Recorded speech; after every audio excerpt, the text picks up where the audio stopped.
মুম্বাই মনে হয় ম্যারাথন দৌড় হয়েছে, তাই না? আমির খানের মেয়ে সেই দৌড়ে অংশগ্রহণ করেছে। তো দেখলাম ছোট জাঙ্গিয়া পরে আর বগল কাটা গেঞ্জি পরে, সেটা তার রুচির ব্যাপার, সে করতেই পারে, এটা নিয়ে আমার কোনো বাধা দিবার অধিকার নেই। সেখানে অনেকজন পোস্ট করেছে যে যে মেয়েরা বোরকা পরছে, পর্দা করছে, তারা নিজেদিকে সুরক্ষিত মনে না করে পড়ছে, আর যারা বিকিনি পরে ছুটছে এরা নিজেদিকে সুরক্ষিত মনে করেছে। এরপর এই উত্তর আমার কাছে আছে। যে পণ্ডিত, যে ব্যক্তি পোস্ট করেছেন, ইমানদারির সঙ্গে বলি, যারা এখানে মাস্টার আছেন, ইতিহাসের মাস্টার, যারা ইতিহাস আমরা পড়েছি, থ্রির ইতিহাসে আদিম যুগের ঘটনা আছে না নাই? শুধু থ্রির ইতিহাসে নাই, আরো ঘটনা আছে আদিম যুগের। আদিম যুগের ঘটনায় লেখা আছে, মানুষ যখন পোশাক পরতে শিখলো, সর্বপ্রথম দুটো পোশাক, একটা হচ্ছে পশুর চামড়া আর একটা হচ্ছে গাছের পাতা এবং ছাল। ইতিহাস পড়ে নেবেন, আমি যদি মিথ্যা বলি, এখানে ইতিহাসবিদ থাকলে আপনি বলে দেন আপনি মিথ্যা বলছেন। এটা প্রথম। কি করে এলো?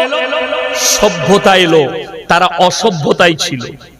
আস্তে আস্তে মানুষ সভ্যতা খুঁজে পেল। মানুষ আগে কাঁচা মাংস খেত, আমরা বলিনি, ইতিহাসবিদরা বলছে।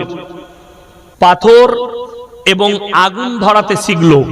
আগুন যখন তারা উৎপত্তি করলো, তারা পুড়িয়ে মাংস খেতে, রান্না করে মাংস খেতে শিখলো। আস্তে আস্তে তারা পোশাক পরিচ্ছদ পেল, পোশাক পরতে লাগলো। আর এই পোশাক, ন্যাংটো থেকে পোশাক পরার নাম হচ্ছে সভ্যতা। আল্লাহর রাসূলের হাদিস শুনে নাও পণ্ডিতরা, জ্ঞানীরা। যারা বলছো মেয়েরা ঢাকবে কেন, যে সমস্ত স্কুল কলেজ ইউনিভার্সিটির ছেলে মেয়ে যারা আমাদের মৌলবীদের দিকে পর্দা নিয়ে আঙুল তুলছো, তারা কান খুলে শুনে নাও, ভালো করে স্কুলে পড়াশোনা করো।